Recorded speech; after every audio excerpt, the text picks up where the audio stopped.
Today's webinar is entitled Strengthening Moral Resilience, Preserving Integrity in Corrections Cultures. I'm Brent Parker, retired corrections veteran and Desert Waters Senior Advisor and Master Instructor, and I'll be the moderator today.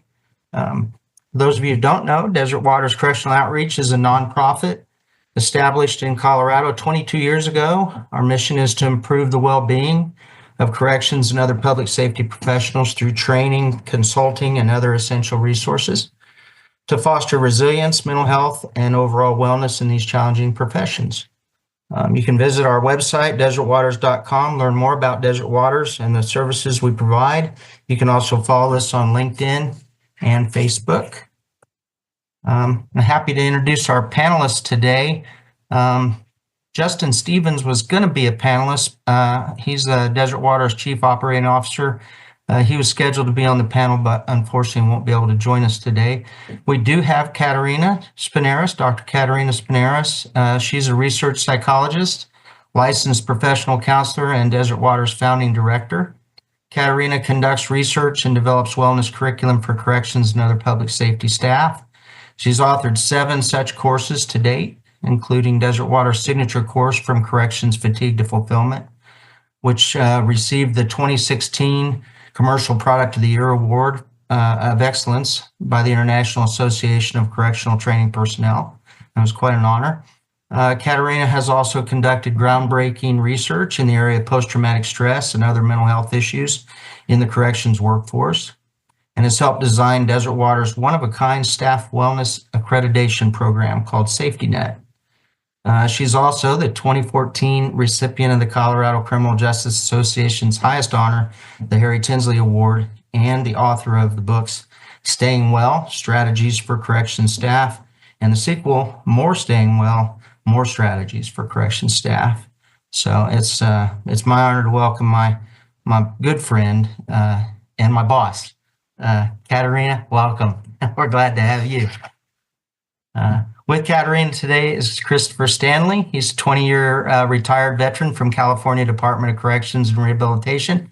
During his career, Chris worked his way through the ranks as an officer, sergeant, lieutenant, and retired as a captain. He served primarily in high security environments such as the SHU and ADSEG and Level 4 facilities.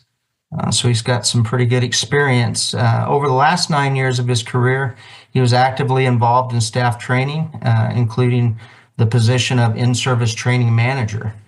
He's received certifications as a master instructor for use of force, Milo, and training for trainers. He was also certified as an instructor in various other classes for staff's annual training.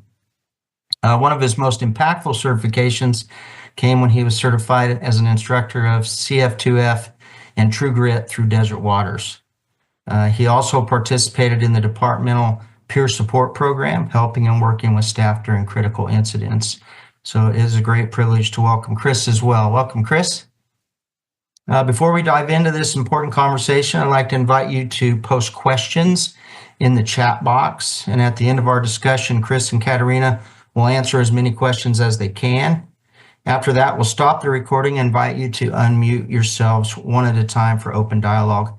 We hope you can stay for the entire discussion, but we understand if you have to leave. Today's recorded session will be available on YouTube very soon, so if you miss any part of the program, please visit YouTube and check it out. And without further ado, let's get started. So we've got several questions to address with the panel. To start with, just today's webinar. Katerina, why is Desert Waters offering a webinar on moral resilience? Thank you. Yes, it's a term we haven't seen used a lot, but it's a very, very good term. And it was coined by a person called Cinda Rushton, and it refers to being able to make ethical decisions according to one's moral code, assuming it's a healthy moral code, in the face of opposition, confusion, distress, complexity, to be able to make those decisions ethically, to maintain one's capacity for integrity or recover it if lost, or even increase it. So to me, it's a very, very positive concept to think about. We talk a lot about moral injury in other settings. This is like the flip side of how to avoid moral injury or recover from it. And we may address moral injury as we go on. But I felt like we really need to talk about moral resilience, because it's probably the thing that is needed the most in corrections in a lot of ways, other than sleep. But really, it's needed the most. Without it, we have so much heartache and so much damage. And we definitely want to find ways and promote ways to increase it and sustain it across the board nationwide.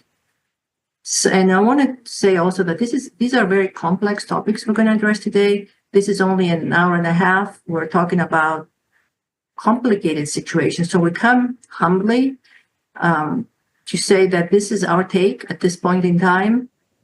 There are no quick fixes and quick answers, but there are several things one can consider. So again, we come with humility, and I'll present things from more of the psychological perspective, research, having done also clinical work with correction staff. And Chris will speak more from his experience from CO to retired as a captain. And by the way, he's now our director of training at Desert Waters and a master instructor. So he'll talk more about the hands-on experience of managing himself and also managing other people to make decisions that are based on integrity and moral resilience. So that's one reason why we're offering all this stuff today. Okay. And you kind of defined what moral resilience is. Anything to add about the definition of moral resilience? I think it's a wonderful concept, because it's about being able to maintain, walking on the straight and narrow in the face of complexity, confusion, ambiguity, opposition, pressure to not do that thing. It's about recovering it if lost, and then increasing it over time as one maybe becomes wiser as we keep going. I think it's something to really mull over. It's a positive concept to aspire towards and promote more and more and more. And I'm delighted I came across it. As somebody that's worked in corrections, I think we all kind of know what that means. We just haven't had a definition or had the words to put to it. But I think we've all faced this dilemma in our careers. So I think this is really an important discussion we're having. So, Chris, maybe you can help us out on this particular question. What influence, if any, might pre-existing baggage have on a staff's decision-making and actions? Since we all kind of come to the table with some baggage, it seems like.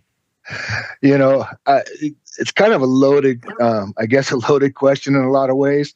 I mean, we have to be realistic. I mean, we all have a history. We all have this, where we were raised, how we were brought up. There's certain things that are embedded in us as we grow up. And there's certain mindsets we have when we're young that we carry with us throughout. So that stuff definitely has to we have to take that into account, I think, when we're coming into the department, how that has an effect. Because I look back, and we go around the country training, and there's certain agencies that are bringing kids in at 18 years old.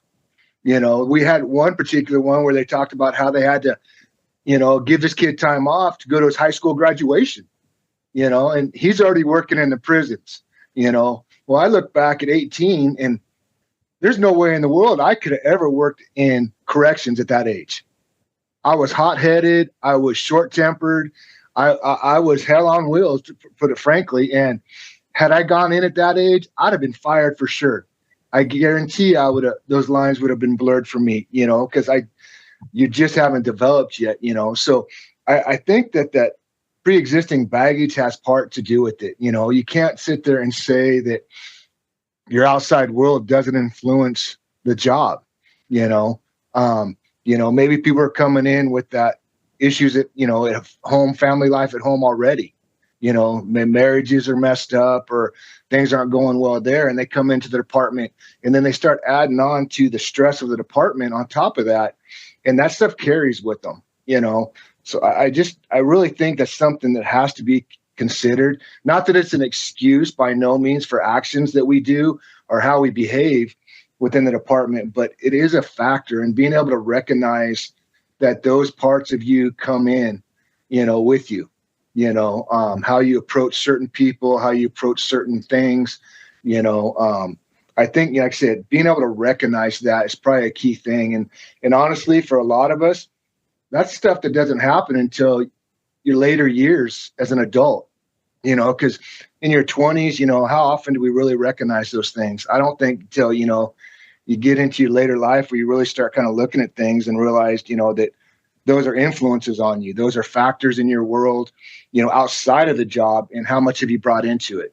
Because you see those kids and those people that come in with a chip on their shoulder, and that's how they treat people, or they come in timid, and they're the ones that are marked, by the population as vulnerable, So I think those are all huge factors when we talk about the pre-existing stuff, and just being able to recognize that part of it and understanding that, they are a factor, not only as you as a human being, but you as an officer and in this environment. And that's where, Go ahead, Katarina. and that's where training would be important, and those frank discussions and discussing scenarios and looking at things, making them explicit, bringing them out in the open. Yeah, and I was just going to add too, if you were the lucky person that showed up to your first day on the job in corrections without any baggage, it wouldn't be very many days before you had some baggage of your own. For sure. Because the business kind of fosters that. And that's kind of what the next question is about for Katarina. You coined the term corrections fatigue, which I love that term. Tell us what corrections fatigue is and how it might contribute to particularly to the dehumanization of incarcerated persons, or even each other, to staff. Yes, because I've seen both. I've seen people dehumanizing those that manage and their coworkers, subordinates, even supervisors. So I'll try to keep it brief here. So I came up with a little term, correction fatigue, because burnout was not cutting it. It wasn't enough. Burnout does not take into account exposure to trauma and its effects. It just doesn't. It deals with operational factors and too much work, and organizational factors like personality clashes with other people from the job. And so we needed to have something that includes trauma, because trauma is ever present in corrections, indirect or direct exposure to it. So we're talking about how people over time, usually it's over time, sometimes it's the drip, drip, drip, kind of like slow cooker approach. Sometimes the microwave zap, like I've seen people change really severely after a riot, for example. That was the microwave zap. Really quickly, they ended up in a really deep trench of darkness. So it changes people's personality, where they're not, let's say, friendly, they're irritable all the time, mistrusting, hateful, whatever it might be. Health is affected every which way, psychologically, spiritually, physically, and I won't get into detail here. And then functioning, like how people relate to each other on the job, people at home, how they manage their own personal affairs. A lot of these things get beaten down. So when you have somebody that has those issues, they are not going to be at their optimal. They're not going to have good brakes on their vehicle, on their temper. They're not good self-regulating. They're not going to be good problem solvers in a wise way. They will be more reactive, impulsive. And so that adds damage to more damage. And so to me, addressing those things is critical, because you're saying, wow, we're having somebody who's basically in some ways impaired, running the show here, having tremendous amounts of responsibility over other human beings. And they are not really in the right mind a lot. They have severe depression, post-traumatic issues, anxiety, all those things. And then, of course, the sleeplessness. And so it's a huge responsibility to manage other adult human beings and have so much power over them. Telling people when they're going to go to bed, when they're going to wake up, what they're going to eat. That's a lot of power. And we need people in good shape to be managing that power, or they can abuse it or miss something. Like somebody told me that they were so scared on the job that managed by looking the other way. That was not safe for anybody because he was afraid to confront things because he was worried about his safety. So he overlooked things and let them slide.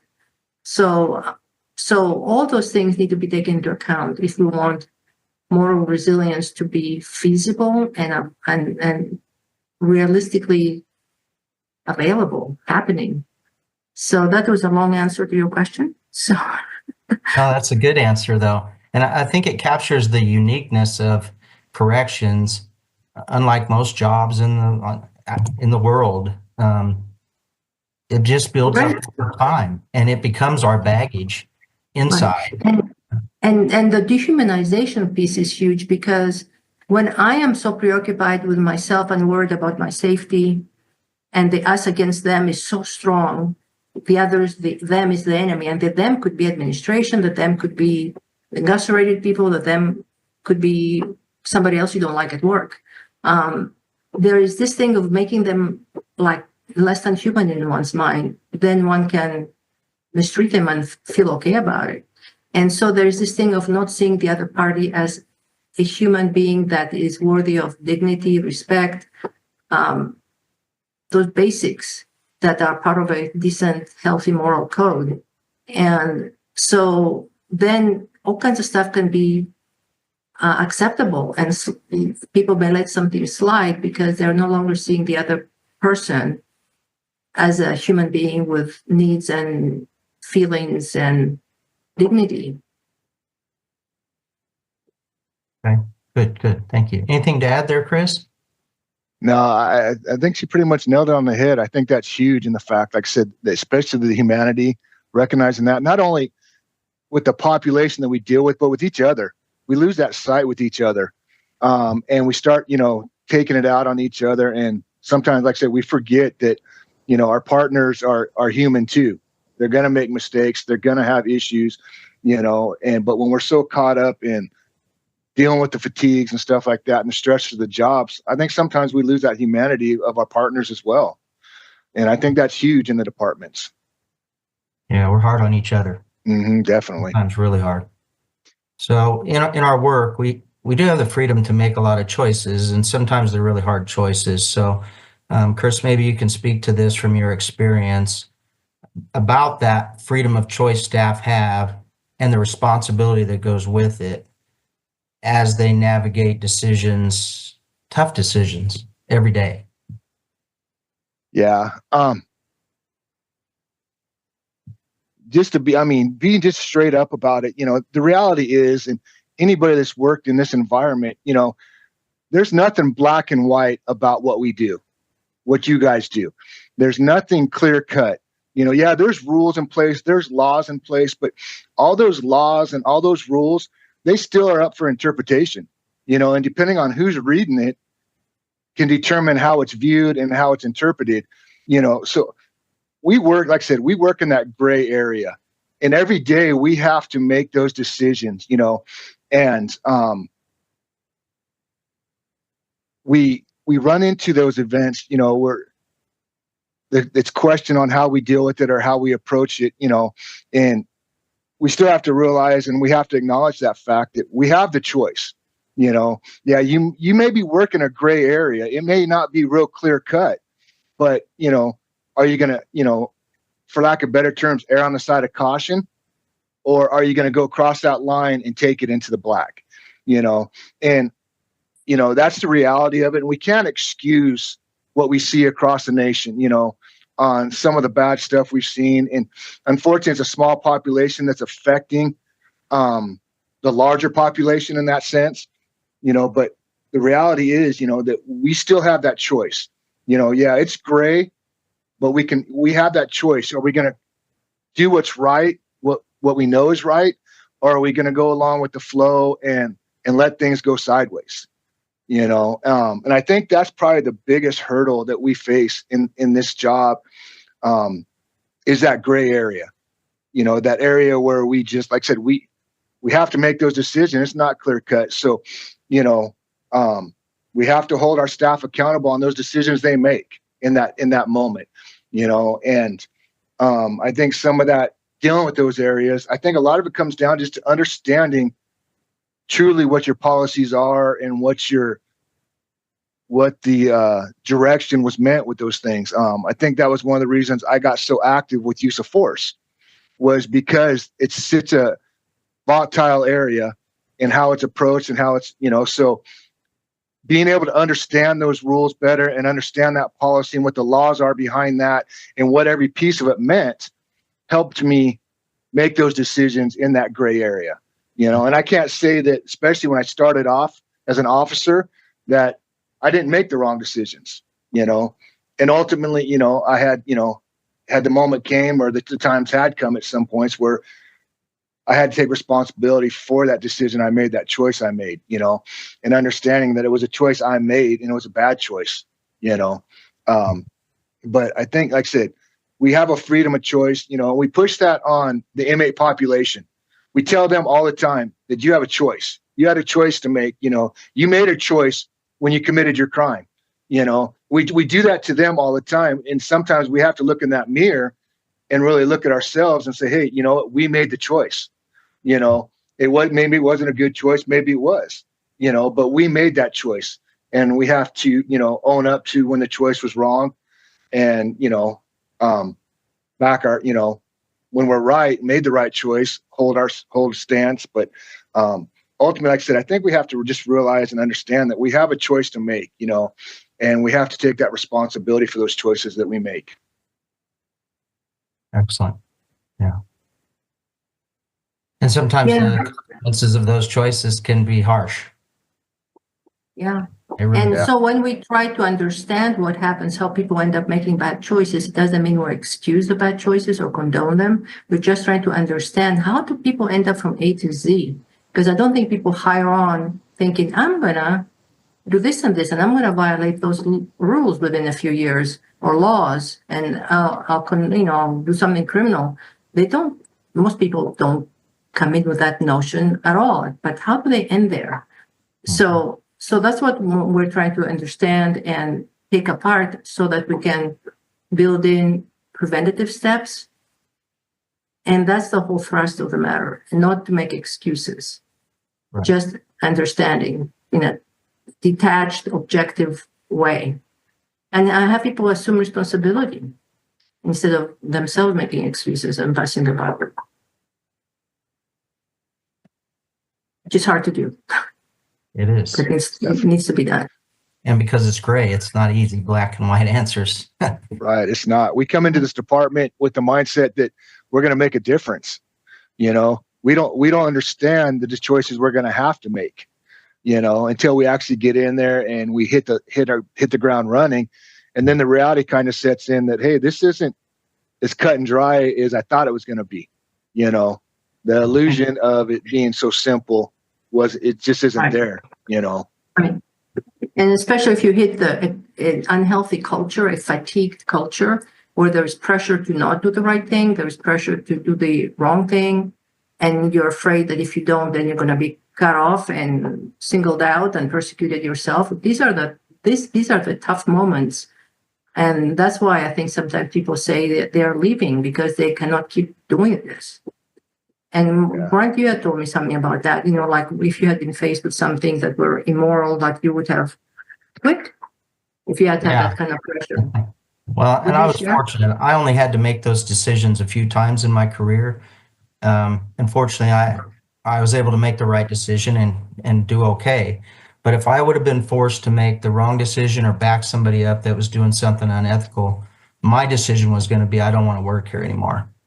And that was easy to say as a young officer because I had just started my career. But the further I got into my career, 20, 30 years, now you're not thinking about leaving. You got a pension to get to. So you get married to the job, and you still don't want to violate your ethics, but you got to walk kind of a skinnier path to get there. And it makes the decision a lot harder. So I can certainly understand why people stay, and I can understand why they buy into the culture sometimes, even when it's not in their best interest. It's a job, and for some people, it's the job. So it's a hard decision to make, though. I told myself from day one, though, if this goes the wrong direction, I'm just walking away. I'm not going to cross that line. And I think most good corrections officers make that decision. But it only takes a few to cross the line to create all the bad publicity and make it harder on everybody else to do their job right. It's a tough call. Everybody has to make it themselves.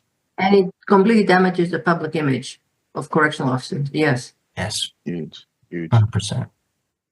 Yeah. We talk a lot about wellness, and wellness plays into the corrections fatigue and the ability to make good decisions and maintain your ethics. And wellness can mean a lot of different things at different times. But I want to ask, how can wellness be a safeguard for moral resilience through the enhancement of staff support systems? Is there a connection there that we can draw? Yeah, and we'll start with wellness for the individual and then the system. If somebody's well overall, we talk about wellness being a complex concept, not just physical or just psychological, but all of the above. It's easier for them. It would be easier for somebody to be able to think something through, to have better ability to make decisions, to think logically and reasonably, and have the energy to carry out things. So if we can be supporting staff on a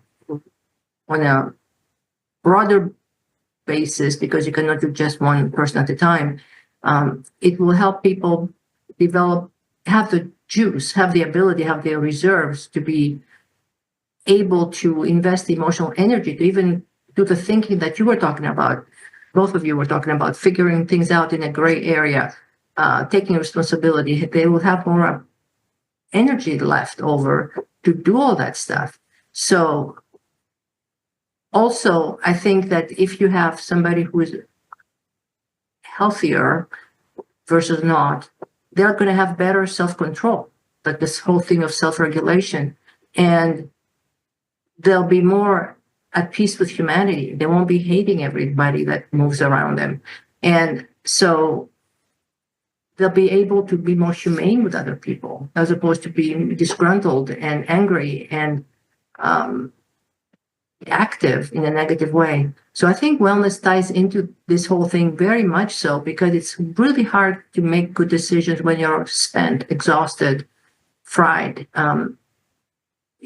Where would you feel dehumanized because you're exhausted and you're doing doubles and triples and quadruples? And I never thought these things would happen, but they're happening. And so it's really hard to be thinking straight and to even want to think straight. So to me, taking care of staff is like maintaining your tools in your toolbox in good shape so you can get the job done. And they're human beings, they're not tools, but this is just an analogy. And so to me, wellness is integral to prison reform, jail reform, whatever you want to call it, criminal justice reform, to this whole effort for rehabilitation. You have to have healthier staff. And right now, the staff are not very healthy. Not at all, from what we see across the country, with the short staffing and other pressures. So that's why we're pushing for that, to acknowledge it, that these people are human beings. They are not robots. They are not machines. They break down. That's why we have the, people dying 10, 15 years younger than the general population, because they are worn down. So that's plenty for this question right now, I think, because it's really obvious to me, and we need to put it in the forefront continually. I think that's what is so important about Desert Waters' work. If we can make healthier staff, we have healthier teams, healthier cultures, everybody does better, including the offenders, the staff, society, everybody does better. Right, even how people treat, you're in the visitation room, how they treat people coming in for visits. I mean, that is right there. I mean, I've heard people talk about the whole spectrum of how they're behaving, from very positive, encouraging, kind to not. And I think unhealthy staff are not going to be the best people in like the visiting room, and they're going to do a lot of damage. And the same thing with volunteers. I've heard volunteers tell me horror stories about how they were treated coming in to do something. And yeah, a lot of damage, a lot of fallout. Thank you. Anything to add there, Chris? Yeah, I just, like I said, for me, I wish I could sit there and say that I had that all figured out early on, taking care of yourself. If you're doing everything you can to take care of yourself and take care of your wellness as an individual, it's going to show in how you perform and how you act in the job. And it's going to help you make better decisions and whatnot. But unfortunately, a lot of times we don't recognize that. We don't understand that taking care of ourselves has that direct influence on it. Unfortunately for me, it was later in my career before I started kind of tying those two things together and realizing that. But the other thing, that we have to keep in mind with that is, not only does it affect our moral resiliency as far as the job goes, but our personal life. How much damage are we doing because we're not taking care of ourselves and we're not having the right coping strategies? What's the damage that's been done in our personal lives? Looking back on my career, I won't say, like I said, made all the right decisions in the job, but I can definitely tell you I made some really bad decisions personally in my personal life, because there again, I wasn't acknowledging the issues and taking care of myself and that wellness. So I think that's, another factor that, you have to look at as well. If your home life's a mess, that should be one indication that, there's something else going on. And maybe we need to take, a little more look at ourselves and that part of it as well, I'm with you. I don't think I had it figured out either early on, but I know exactly when I started to figure it out. That was about 22 years ago when I met Katerina. Yeah, I have to say about the same thing. Yeah. So, yeah. Really? Wow. You brought so much to light, Katerina, that most of us probably didn't have the language to even talk about, let alone the motivation to talk about it. So I'm not just saying that to Katerina is a humble person, and I know that, but she has made a big difference in a lot of lives, and I can attest to that.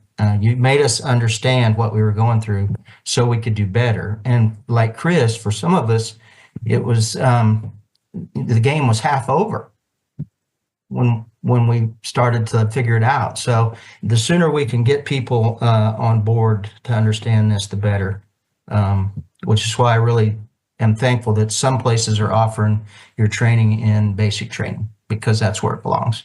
So let's shift gears a little bit here and talk a little bit about leadership. When we train Desert Waters programs, we talk about the individual's responsibility for their own self-care and how that kind of translates into the culture. But there's definitely a role for leadership. And I want to ask the panel, what do you see the role of leadership and values to be in fostering staff's professional fulfillment? Wow. Chris, do you want to go first, or do you want to go first? Sure, I'll go first. Leadership's huge. I mean, there's just no way around it. And just looking at your guys' comments already, just some of the comments that have been in the box, that leadership's been brought up, and I can't argue one bit. I believe leadership is key, but what I want to kind of approach is we can't attack the department because that's a beast of its own, but as far as your areas, your institutions, your facilities, that's leadership that you can have an effect on. And I think it's just vital to be those leaders.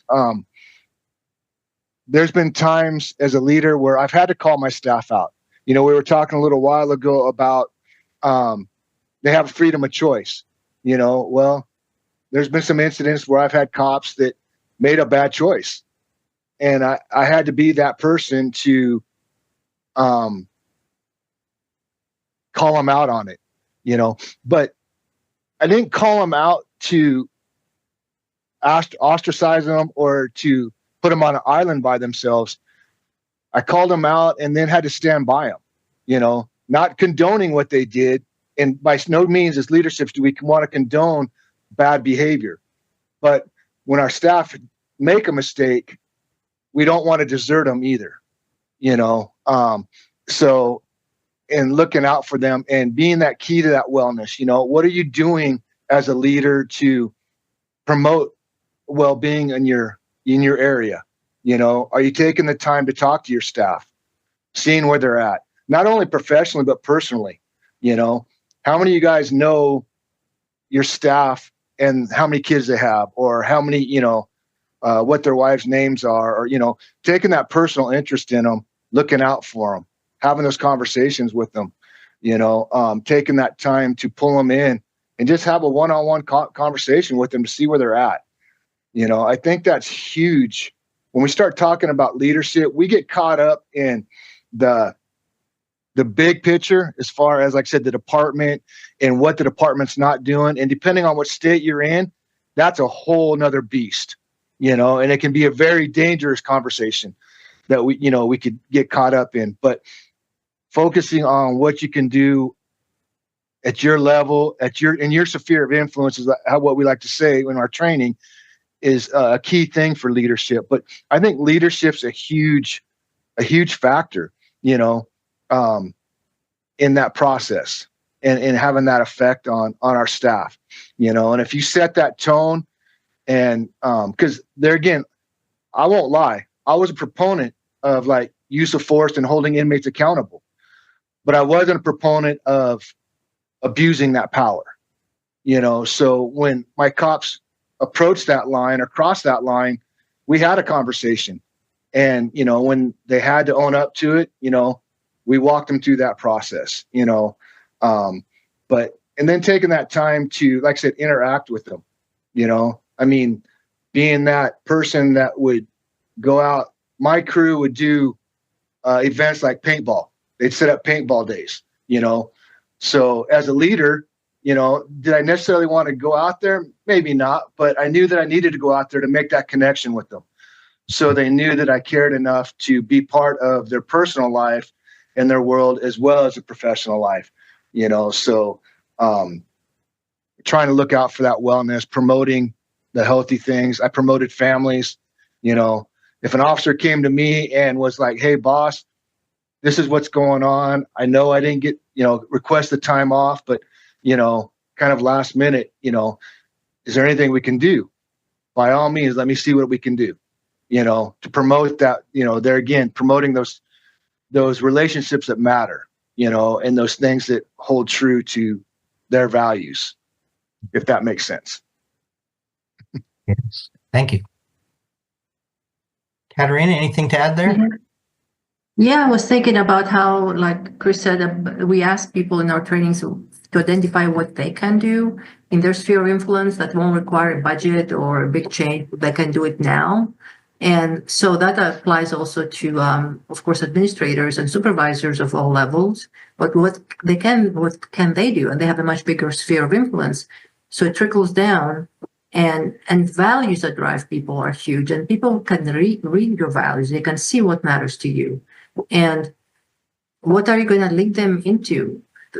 That will be defined by your values. So we have to really take a good look at ourselves and see, what do we really value here? What's important to us? What do we want people to imitate us about? How are we shaping people? And what do we tolerate? What do we promote? What do we condone? And some things are said, some things are left unspoken, but communicated nevertheless. And they shape the culture. Like, what can you get away with, so to speak, versus not?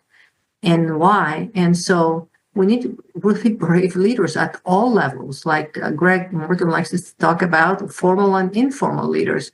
What do we promote and push and emulate and behave like ourselves?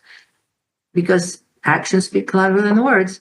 So leadership is huge at all levels, in every nook and cranny of an institution or a team.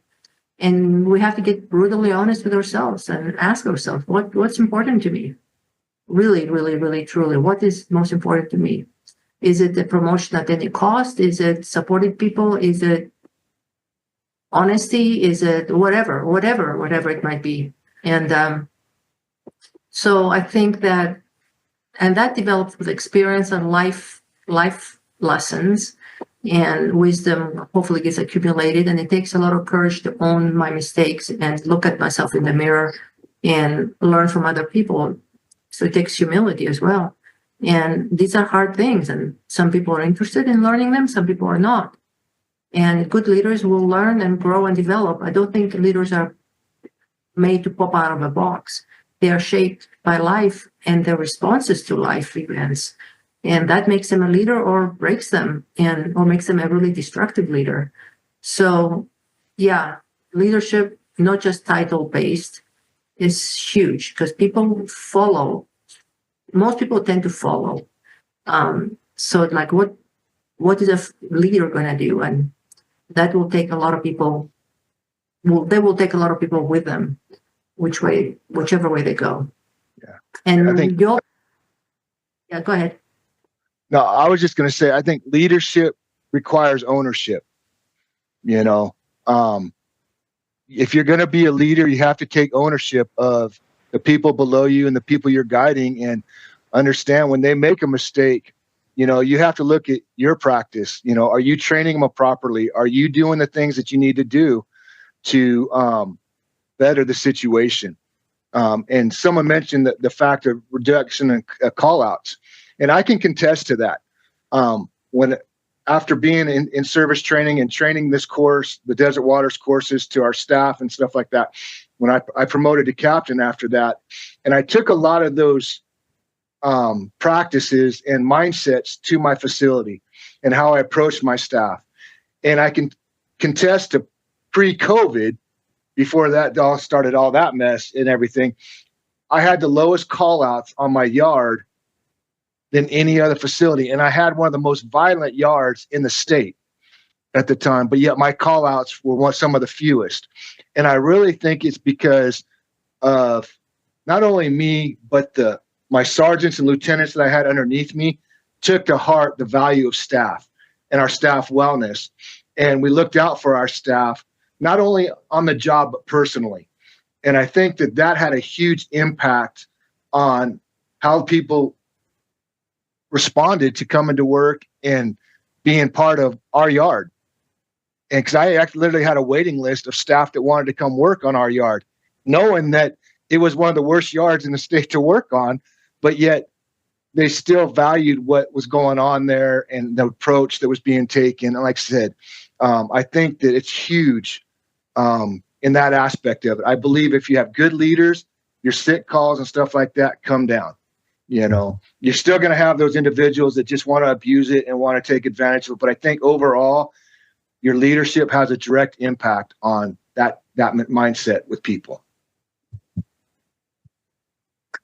Yeah, I agree with you, Chris. You don't have a good team if you don't have good leadership. And one thing I might say to people in the audience, that if you're in the middle, sergeant, lieutenant, captain, sometimes it's common for people not to feel very empowered because you're stuck in the middle between line staff and management. You have more power than you think. As a leader in that particular position, you can control the culture of your team, just like Chris explained. His people weren't loyal to the facility as much as they were loyal to his team.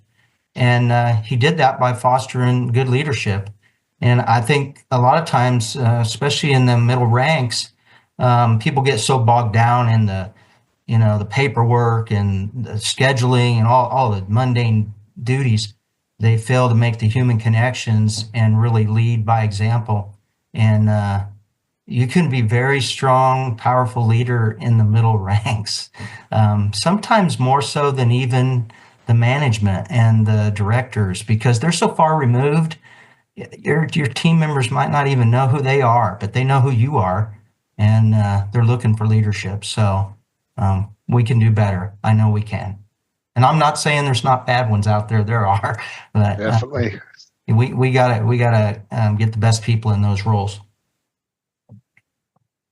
Did you have something else there, Katerina?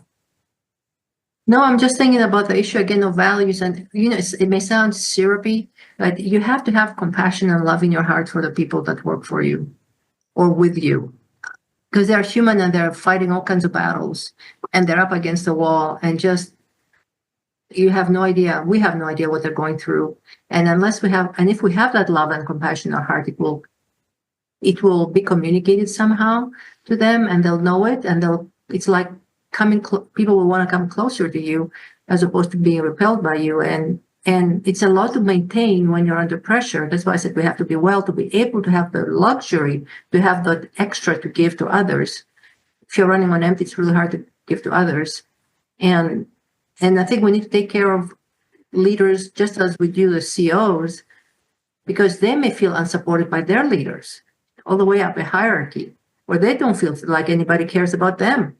Like I remember a guy that had to sleep with 2 cell phones on his chest at night or vibrate because he was on call constantly. And, things of that nature. He did not feel very appreciated. He felt drained. So the whole thing of valuing people and caring and taking a breather, taking a moment to be human with others, not just driving them on for more work and more productivity. They're not machines. And it's hard to maintain, like I said, that mindset under pressure. That's why we need to step back and get the breather and say, what's important here right now? What will help? Thank you. And you kind of got to hit on the next question, because that was my next question. In what ways can strong leadership counter dehumanization through self-accountability, empathy, and integrity? And I think you were talking about that heartfelt. And being transparent. I remember one warden that had a lot of courage, and he was an awesome leader. He shared in his facilities, they had a little newsletter. He talked about having had to face a ultimatum from his wife, who said, either we're going to go get help for our marriage or I'm out of here. So the warden of a very substantial facility talked about having to go to marriage counseling to save his marriage. How do you think that affected his staff to know that he did that? And he talked about working through stuff, so he was still married. And he humbled himself before his people. And so, I would say that maybe there was an uptick in people in his facility seeking help for their families and their marriages as a result, or for themselves, because he led the way by saying, I'm human, I'm frail, I'm fallible, I'm fragile. And I had a wake-up call that I was going to lose something very important to me. And I did what I had to do to not lose it. And so that was transparency. And then we need the empathy, which, again, it's hard to do under pressure unless you take time to recover from the effects of all the chronic stress. And firmness, and having a clean slate as much as possible, so you walk your talk. Because people are watching all the time. How do you behave? You have all these ideas out there or statements, but what are you like? Or what are you like behind closed doors? And that courage to be to walk our talk. So it takes a lot of strength and humility at the same time. So yeah, leaders are huge, because I think it makes all the difference, starting at the academy, about how you're talked to, how you're treated by your leaders, about who you'll become. Because you may make mini yous out there. And what kind of mini yous do you want? A bunch of them. How many do you want to be fair and decent and caring versus not? Excellent. Thank you. And then to wrap up our questions, this one's more about moving forward. I know in my own experience, there's been a lot of talk about staff wellness, and I think intentions are usually good. Unfortunately, though, real action is limited sometimes to a few dedicated people, and then programs kind of have a tendency to die out before they get traction. So moving forward, as we try to implement some of the things maybe that we've even talked about today, or some of the other Desert Waters programs, what do you see as effective and sustainable? That's the key word, I think, strategies to transform cultures. Wow.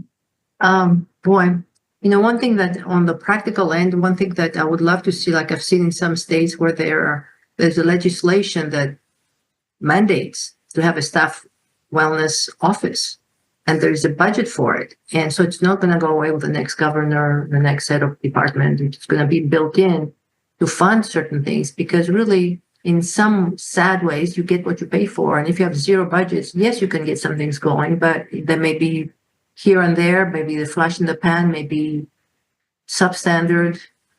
It's not sustainable.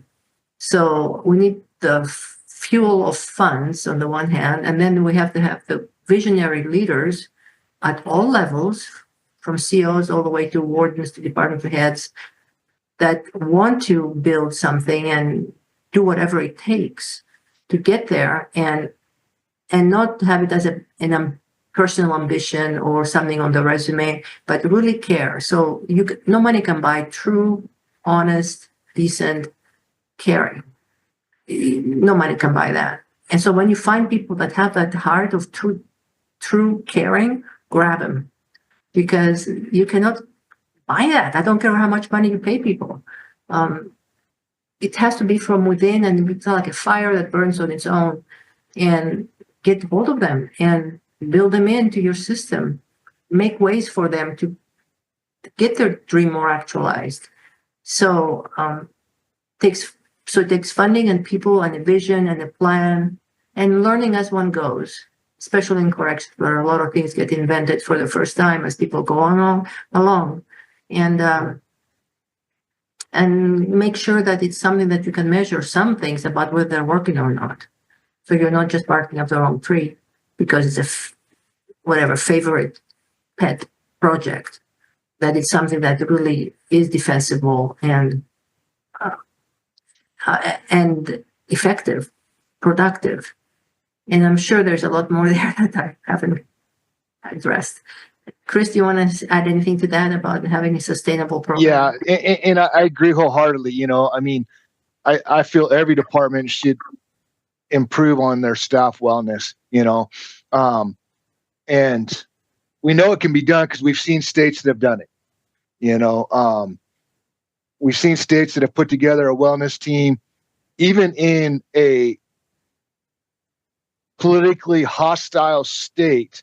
We've seen a wellness team develop and excel and do a very good job with it. So it can be done. But I know that's a huge hurdle. I know that's a big battle across the board, is, to get politicians and to get heads to acknowledge that and spend that money. So what I'd encourage people to do is, there again, going back to, let's start small. What can you do in your area? What can you do as leaders in your area to facility that's feasible? To promote that wellness, to promote that healthiness in that aspect of it all. Because I'm a firm believer that you may not change the world, but you can have a huge impact in the pond. And if you can change your area, then potentially that can go on to another area, and so on and so forth. And ultimately, maybe at some point, because of what you've done, you've created a champion that's going to go up those chains and create that opportunity to get up to the higher echelons to put on that battle.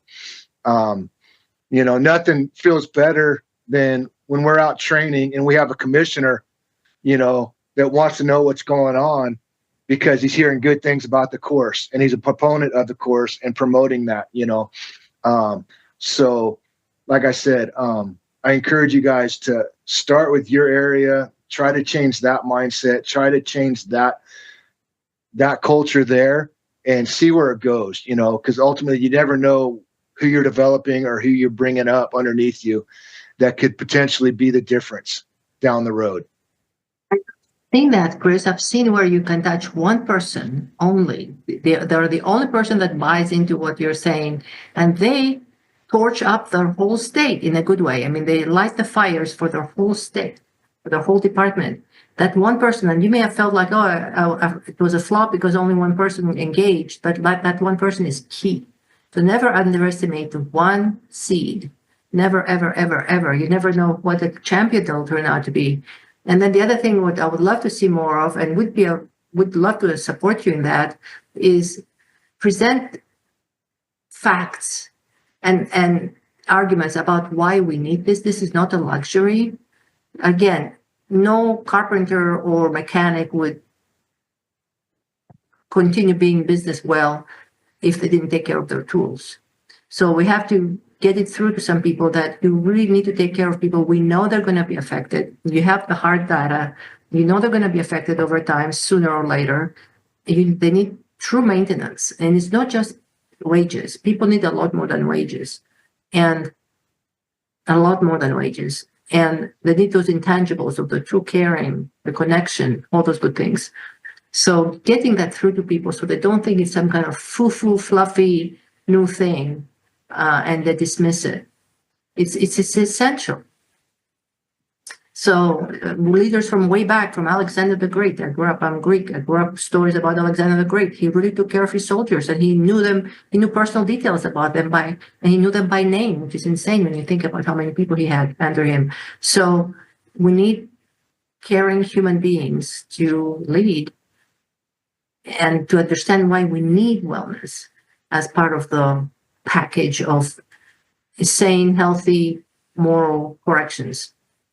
Yeah, because the reality is, if you want rehabilitation to succeed in your department, you have to take care of your staff. They're one and the same, And if we're not taking care of our staff, then the rehabilitation is just going to fall on its face. No matter how much money is thrown at it, no matter how many programs they put into the rehabilitation portion of it, if we're not taking care of our staff, if we're not looking out for them, then it's not going to succeed. And that's what we're seeing across the board, to be honest with you. The states that are pushing the rehabilitation and all of that, they're failing in a lot of ways because they're forgetting about what really matters to make that succeed. And that's the staff. They're tied together. No matter how hard you want to act or how tough you want to try to be, the reality is, if you want the rehabilitation to succeed, you have to start investing in the staff as well as the inmate population. And if I might just add, from a kind of a pragmatic approach, if you don't know where to start, reach out to Katerina and Desert Waters. Don't be afraid to ask other people in other states or other agencies what they're doing, what they've tried, what's worked, what's not worked. Sometimes in corrections, we tend to think we're living on an island. We're not. There's 50 states out there and thousands of different agencies, and we can be there for each other. So don't be afraid to ask for help. I just think that's critical. You don't have to reinvent the wheel. There's some places that are doing this really well. We can follow their lead. So before we move on to some questions from the chat box, I want to just say a few thanks. I want to thank our panel, Katerina and Chris, for being here today and answering the questions and more questions to come. And I really want to say thanks to our participants online for joining us today. And maybe more importantly, just thanks for the hard work that you do each and every day. You have very hard jobs and you do them well. You don't hear thanks enough. So I just want to let you know that all of us at Desert Waters, we appreciate you. We see you, we know what you're doing, and we appreciate you. So I just wanted to say that. And I'd like to invite you to join us. Next month's webinar is going to be on peer support. So watch for more details on that. Visit our website to get more details. And at this point, I think we'll move on to some questions from the chat box, and eventually here we'll open up the lines so people can have open discussion.